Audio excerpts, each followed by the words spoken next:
Zdravo poslušalke in poslušalci, bralke in bralci večera. Veseli smo, da ste v naši družbi.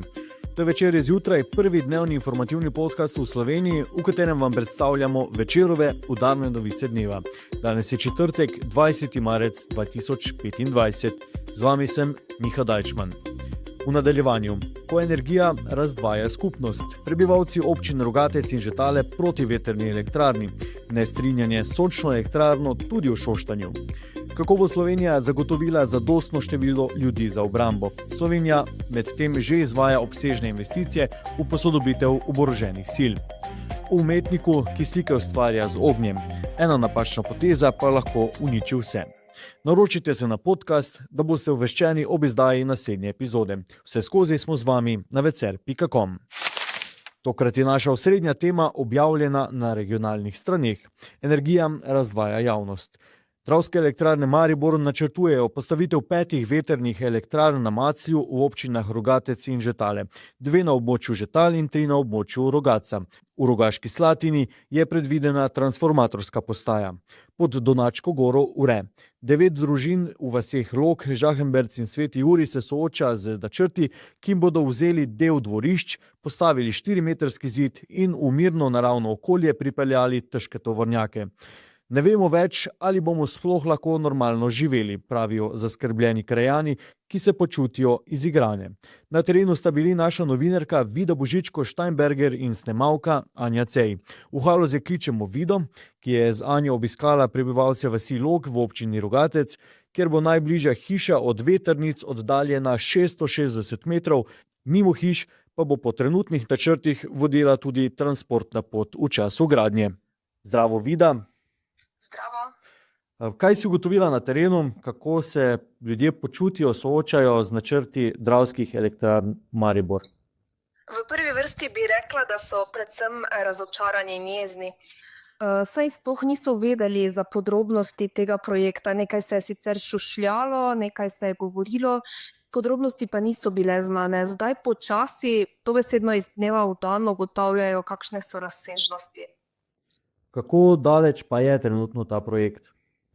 Trenutno je v obravnavi državni prostorski načrt, ki predvideva lokacijo 5 vetrnih elektrarn in pa določa, kje bi naj šla cesta, po kateri bodo vetrnice transportirali do lokacije. Ob javni razgrnitvi, ki se je zgodila v začetku tega meseca, tako v Rogatcu kot v Žetalah, pa je med občani prvič zavrelo. Kaj pa moti ljudi, ki živijo na tem območju? Ljudi v prvi vrsti moti ta velik poseg v naravo. Tik ob lokaciji je namreč pragozd Belinovec, kjer živi več vrst netopirjev, divja mačka, sova. Hkrati je tu tudi izvir reke Sotle. Najbližje prebivalce pa moti tudi hrup, ki bi naj nastajal ob vetrnih elektrarnah. Celo sami investitorji so jim namreč pojasnili, da bo zvok primerljiv z glasnostjo vrtne kosilnice. S kakšnimi težavami še se ukvarjajo ljudje na tem območju? Ja, predvsem v vasi Log, ki smo jo obiskali v občini Rogatec, kjer bo mimo tekla tudi cesta, po kateri bo potem ta transport vetrnice, se spopadajo še z večjimi težavami. Namreč ljudem bi naj po predvidenih načrtih odvzeli del zemljišč, del dvorišč, tam pa postavili tudi 4-metrske zidove, zvočne zidove, ki bi v bistvu jih ubranili pred zvoki transporta v tem času. Seveda so tam ljudje zgroženi, tega niso pričakovali, s tem niso bili seznanjeni in ob tem glasno poudarjajo, da so v bistvu bili leta spregledani s tem, ko recimo so dobili mestno vodo šele pred 10 leti in ob tem, da niti nimajo šolskega avtobusa, zdaj, ko pa je treba nekaj tja postaviti, pa jih nihče niti nič ne vpraša. S kakšnimi informacijami pa so bili recimo soočeni v preteklosti? Zdaj poročaš, da je občinski svet s projektom se seznanil že leta 2019. Ja, v preteklosti se je samo nekaj tu in tam slišalo, ljudje niso natanko vedeli, koliko bo vetrnic. Prvo je bilo govora celo o 6, nato je tekom postopka ena izpadla.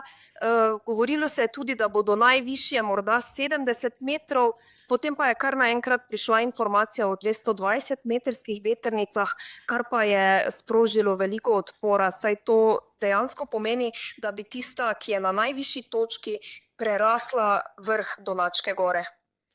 To pa bi bila seveda bolečina za vse lokalce, ne? Da bi bile vetrnice višje od štajerskega Triglava. No, da bomo ostali resni. Kaj pravijo lokalni odločevalci? Lokalni odločevalci zdaj v prvi vrsti pozivajo vse občane, da izkoristijo to možnost, ki jo imajo še do konca meseca, da v bistvu podajo pripombe. Kakršnekoli, lahko jih pošljejo na ministrstvo ali pa na občino, znani so tudi obrazci, v katerih jih izpolnijo. Res pa je, da se tako župan Žetal kot župan Rogatca in tudi občinski svetniki do projekta niso jasno opredelili. Sicer lahko podajo mnenje, ni pa to zavezujoče. Organizirala se je tudi civilna iniciativa. Kaj pravijo v njej, koliko ljudi je že pristopilo? Ja, civilna iniciativa se je formirala kar hitro po tem, ko je bila javna razgrnitev.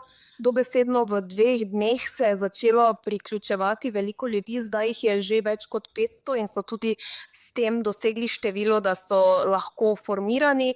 Res pa je, da se z dneva dan še dodatno priključi nekaj ljudi. Njihovo stališče je in slogan "Loga ne damo". To pomeni, da v bistvu na vetrnice v tem delu sploh ne pristajajo. Hvala, Vida, za tokrat. Seveda podrobnosti najdete v Večeru in na večer.com. Verjamem, da bo Vida tudi v prihodnje podrobno spremljala dogajanje. Vida, lep pozdrav v Haloze. Lep pozdrav. No, v Šoštanju pa protestirajo proti sončni elektrarni. Tam prebivalci izražajo nestrinjanje s plavajočo sončno elektrarno. Civilna iniciativa opozarja na netransparentno vodenje projekta, ključna vprašanja pa ostajajo brez odgovorov. Članek je pripravila Rozmari Petek. Slovenija in druge evropske države iščejo odgovore na vprašanja povezana z zagotavljanjem varnosti ob spreminjajočih se geostrateških razmerah. Nekaj od teh so skušali ključni podati tudi na vladnem posvetu o krepitvi nacionalne odpornosti, pri čemer številne podrobnosti ostajajo nedorečene. V prvi vrsti je za obrambo države zadolžena Slovenska vojska. Ta ima danes v mirodobni sestavi skupaj s pogodbeno rezervo okoli 7200 pripadnikov, kar po besedah načelnika generalštaba Slovenske vojske Roberta Glavaša ni dovolj. Naš novinar Timotej Milanov podrobno spremlja to temo. Timotej, kako bo Slovenija dobila dovolj vojakov in kako še načrtuje zagotavljanje zadostnega števila ljudi za obrambo? Zdravo, Miha. Kar se tiče same popolnjenosti vrst Slovenske vojske, je minister Sajovic optimist. Pri tem poudarja, da se je lani kljub rekordnemu upokojevanju zaposlilo vojski več ljudi, kot je iz nje odšlo. Povečan interes za delo vojski opažajo tudi med mladimi. Hkrati se bo vojska vrnila k nekaterim metodam, ki so jih v preteklosti že izvajali. Tako bodo vzpostavili določene točke, na katerih se bodo skušali približati lokalnemu prebivalstvu v bolj odročnih krajih in tam ljudi skušali prepričati za delo v vojski. A tudi to v prihodnosti ne bo dovolj, zato iščejo predvsem načine, kako ob morebitnih kriznih situacijah vzpostaviti ustrezno sodelovanje med vojsko in tako imenovano civilno obrambo. Slovenija že izvaja obsežne investicije v posodobitev oboroženih sil. Te med drugim predvidevajo nakup oklepnih vozil 8x8 za 700 milijonov evrov, nakup novih helikopterjev in raketnih sistemov. A v prihodnosti bo obrambne izdatke potrebno še zvišati. Timotej, kako bo vlada to storila, brez da bi sprožila nezadovoljstvo med državljani? Vlada pri tem stavi predvsem na tako imenovane projekte dvojne rabe. Gre torej za naložbe v opremo in infrastrukturo, ki se lahko uporablja tako vojaške, kot tudi civilne namene. Recimo odmeven primer je načrtovana investicija v vojaško bolnišnico, ki bo o bolnišnici Petra Držaja v Ljubljani. Zdaj bodo podobne rešitve skušali najti tudi na področju infrastrukture, pri čemer ministrica Bratuškova izpostavlja pomen Luke Koper, torej določene projekte, ki so že predvideni in tudi opredeljeni v proračunu, bodo skušali prikazati tudi kot obrambne izdatke. Hvala, Timotej Milanov. Za konec gremo še k Večerovi prilogi Štajerc. Danes je naslovna zgodba namenjena Danielu Ramalanu, ki deluje pod umetniškim imenom Flames. Natalija Šinkovič piše, da je razvil edinstveno, povsem svojo tehniko umetniškega izražanja.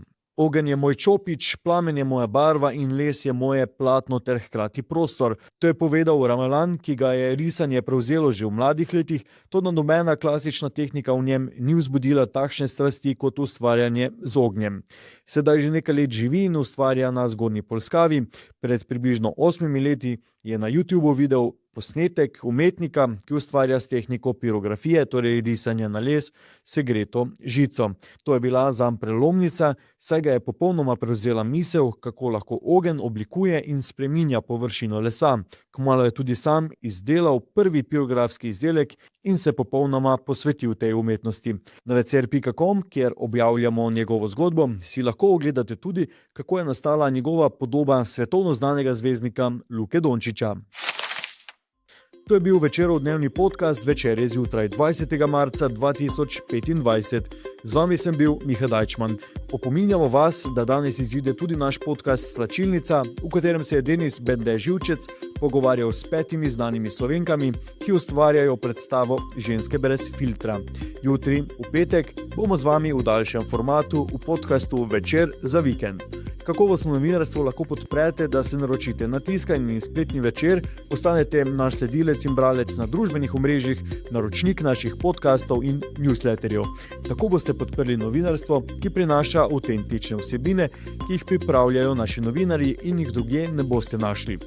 Želimo, da razumete, kako se vrti svet, želimo vam odstreti vpogled v čas in prostor, v katerem živimo. Veseli bomo vaših komentarjev, pobud in kritik na različnih kanalih, se beremo in slišimo.